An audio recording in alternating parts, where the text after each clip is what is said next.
Hello everyone, welcome back to this channel. Hope you all are doing well. তো আজকের video থেকে আপনারা শিখতে চলেছেন 5 ধরনের সেন্টেন্স স্ট্রাকচার। তো প্রতিটা স্ট্রাকচার খুব ভালোভাবে বুঝতে হলে আপনাদের কিন্তু ভিডিওটা একদম প্রথম থেকে শেষ পর্যন্ত দেখতে হবে। So without a further ado, let's get started. আমরা আমাদের ডেইলি লাইফে এই সমস্ত বাক্যগুলো অনেক সময় ব্যবহার করে থাকি, যেমন আমি অবশ্যই ইংরেজি শিখব, তারা নিশ্চয়ই তোমার কথা শুনবে, আমরা অবশ্যই তোমাকে জানাবো, সে অবশ্যই কঠোর পরিশ্রম করে। সো এই টাইপের বাক্যগুলো আমাদের বলার প্রয়োজন হয়ে থাকে, বা আমরা এই সকল বাক্যগুলো কিন্তু প্রতিনিয়ত ব্যবহার করে থাকি। তো এই প্রতিটা বাক্যতে যে জিনিসটা কমন রয়েছে সেটা হলো কেউ অবশ্যই কোনো কাজ করে বা কেউ অবশ্যই কোনো কাজ করবে, রাইট? তো এই যে অবশ্যই অবশ্যই কেউ কিছু করবে, এই অবশ্যই কথাটা বলতে হলে আমাদের ইংলিশে বলতে হবে মাস্ট। মাস্ট এটার অর্থ হচ্ছে অবশ্যই বা নিশ্চয়ই। সো এই ধরনের বাক্যগুলো বলতে হলে সেন্টেন্স স্ট্রাকচার হবে সাবজেক্ট প্লাস মাস্ট প্লাস ভার্বের first form plus object. So must আমরা সেন্টেন্সে তখনই ব্যবহার করব যখন আমরা বোঝাবো যে প্রেজেন্টে কেউ কোনো কাজ অবশ্যই করে বা ফিউচারে কেউ অবশ্যই কোনো কাজ করবে, মানে বর্তমানে আর ভবিষ্যতে কেউ অবশ্যই কোনো কাজ করে বা করবে বোঝাতে সেন্টেন্সে মাস্টের ব্যবহার হয়ে থাকে। তো চলুন এবার এই স্ট্রাকচারটা দিয়ে এই সকল বাক্যগুলোকে ইংলিশে কিভাবে বলতে হবে দেখা যাক। ফার্স্ট ওয়ান ইজ আমি অবশ্যই ইংরেজি শিখব। I must learn English. I must learn English. পরের এক্সাম্পল, তারা নিশ্চয়ই তোমার কথা শুনবে বা তারা অবশ্যই তোমার কথা শুনবে। They must listen to you. They must listen to you. আমরা অবশ্যই তোমাকে জানাবো। We must inform you. We must inform you. সে অবশ্যই ইংরেজি জানে। He must know English. He must know English. সে অবশ্যই এখানে আসে। He must come here. He must come here. তো এইভাবে আমরা এই স্ট্রাকচারটা দিয়ে এই ধরনের বাক্যগুলো ইংলিশে বলতে পারি। সো এটা ছিল আমাদের প্রথম স্ট্রাকচার। এবার দেখা যাক পরের স্ট্রাকচার। তো এখানে আপনারা যে বাক্যগুলো দেখতে পাচ্ছেন সেগুলো হলো আমি অবশ্যই যত্নবান হব, তুমি অবশ্যই সতর্ক হবে, সে অবশ্যই ভদ্র হবে। প্রতিটা বাক্যে কমন জিনিসটা রয়েছে যে কেউ অবশ্যই কিছু হবে। তো যখন অবশ্যই কেউ কিছু হবে বোঝাবে তখন আমাদের সেন্টেন্সে ইউজ করতে হবে মাস্ট বি। Must be. তো কমপ্লিট সেন্টেন্স স্ট্রাকচার হবে subject plus must B plus object. তো চলুন এবার এই স্ট্রাকচারটা দিয়ে এই সমস্ত বাক্যগুলোকে ইংলিশে কিভাবে বলতে হয় দেখা যাক। যেমন প্রথম বাক্যটা রয়েছে আমি অবশ্যই যত্নবান হব। I must be careful. I must be careful. সেখানে অবশ্যই মানে হচ্ছে মাস্ট, আর হওয়া হওয়া অর্থে ব্যবহার হচ্ছে বি। বি মানে কিন্তু হওয়া। I must be careful. Okay. পরের এক্সাম্পল, তুমি অবশ্যই সতর্ক হবে। তুমি অবশ্যই সতর্ক হবে। You must be careful. You must be careful. যত্নবান মানে কেয়ারফুল, আবার সতর্ক হওয়া মানেও কিন্তু কেয়ারফুল। নেক্সট এক্সাম্পল, সে নিশ্চয়ই ভদ্র হবে। He must be innocent. He must be innocent. সে নিশ্চয়ই ক্ষুধার্ত হবে। He must be hungry. You must be hungry. One more example, সে অবশ্যই একজন ভারতীয় হবে। সে অবশ্যই একজন ভারতীয় হবে। He must be an Indian. He must be an Indian. So এটা ছিল আমাদের সেকেন্ড স্ট্রাকচার। এবার দেখা যাক থার্ড স্ট্রাকচার।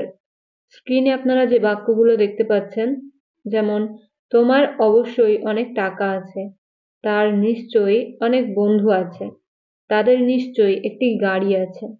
সো এই প্রতিটা বাক্যে কমন জিনিসটা হলো কারো অবশ্যই কিছু আছে, রাইট? সো যদি কারো অবশ্যই কিছু থাকে এরকম অর্থে ইংলিশে ব্যবহার করতে হবে মাস্ট হ্যাভ। সো কারোর অবশ্যই কিছু আছে বা কারোর অবশ্যই কিছু থাকবে অর্থে মাস্ট হ্যাভ এর ব্যবহার হচ্ছে। তো চলুন এবার এক্সাম্পল গুলো পরপর দেখা যাক। যেমন তোমার অবশ্যই অনেক টাকা আছে। You must have lot of money. You must have lot of money.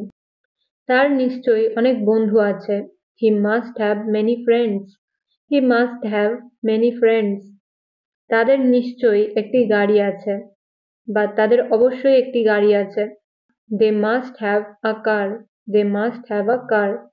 তোমার নিশ্চয়ই একটি বাইসাইকেল আছে। You must have a bicycle. You must have a bicycle. So এটা ছিল থার্ড স্ট্রাকচার। এবার দেখা যাক পরেরটা। আমি অবশ্যই করতে পারবো। সে অবশ্যই আসতে পারবে। তারা অবশ্যই জিততে পারবে। প্রতিটা বাক্যে কমন রয়েছে কেউ অবশ্যই কোনো কাজ করতে পারবে। এরকম বোঝাবে যে কেউ অবশ্যই কোনো কাজ করতে পারবে, তখন সেন্টেন্সে ইউজ করতে হবে must be able to. Must be able to. Complete sentence structure হবে subject plus must be able to plus ভার্বের ফার্স্ট ফর্ম। সো খুবই সিম্পল একটা স্ট্রাকচার। এবার তাহলে দেখা যাক এক্সাম্পল। যেমন আমি অবশ্যই করতে পারবো। I must be able to do. I must be able to do.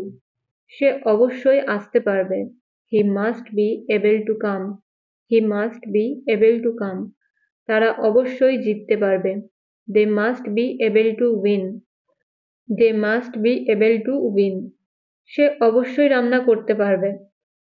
She must be able to cook. She must be able to cook. So I hope আপনারা এই স্ট্রাকচারটা বুঝতে পারলেন। তো এবার আমরা দেখব সব থেকে শেষের স্ট্রাকচারটা। তো দেখুন এখানে যে বাক্যগুলো রয়েছে, যেমন আমাকে প্রতিদিন বাজারে যেতে হয়, তাকে কঠোর পরিশ্রম করতে হয়, আমাকে প্রতিদিন ইংরেজি পড়তে হয়। তো প্রতিটা বাক্যে এরকম বোঝাচ্ছে যে আমাদের কোনো কাজ নিয়মিত করতে হয় বা আমরা নিয়মিত এই কাজগুলো করে থাকি। ওকে, তো এই ধরনের বাক্যগুলো বলতে হলে আমাদের ইউজ করতে হবে am is are plus two. এখানে আমি প্রথমেই আপনাদের স্ট্রাকচারটা দেখাই। ফার্স্ট হলো সাবজেক্ট, তারপরে হলো am is are, তারপরে হলো টু, টু এর পরে বলতে হবে ভার্বের বেস ফর্ম এবং সব থেকে শেষে হলো অবজেক্ট। এবার এক্সাম্পল গুলো দেখলে আপনারা বুঝতে পারবেন যে এই স্ট্রাকচারটা কেমন ধরনের বাক্যগুলো বলতে হলে ব্যবহার হয়। যেমন আমাকে প্রতিদিন বাজারে যেতে হয়। I am to go to market every day. তাকে কঠোর পরিশ্রম করতে হয়। He is to work hard. He is to work hard.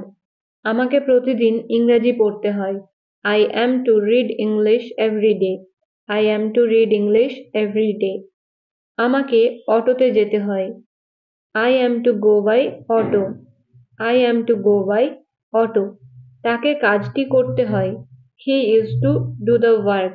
He is to do the work. তোমাকে রান্না করতে হয়। You are to cook. You are to cook. So প্রতিটা এক্সাম্পল আপনারা দেখলেন। কোনো কাজ যেটা আমরা নিয়মিতভাবে করে থাকি বা আমাদের করতে হয় প্রতিদিন, সেই ক্ষেত্রে এইভাবে আমরা am to, are to অথবা is to এর ব্যবহার করব। এবার এই স্ট্রাকচারটা দিয়ে একটা বাক্যের ইংরেজি আপনারা বলার চেষ্টা করুন। যেমন আমাকে প্রতিদিন অফিসে যেতে হয়। আমাকে প্রতিদিন অফিসে যেতে হয়। এই বাক্যটার ইংরেজি কি হবে আপনারা কমেন্টে লিখে জানান। ওকে, so friends, that is it for today's video. Thank you so much for watching. See you in the next video. Stay happy and keep learning.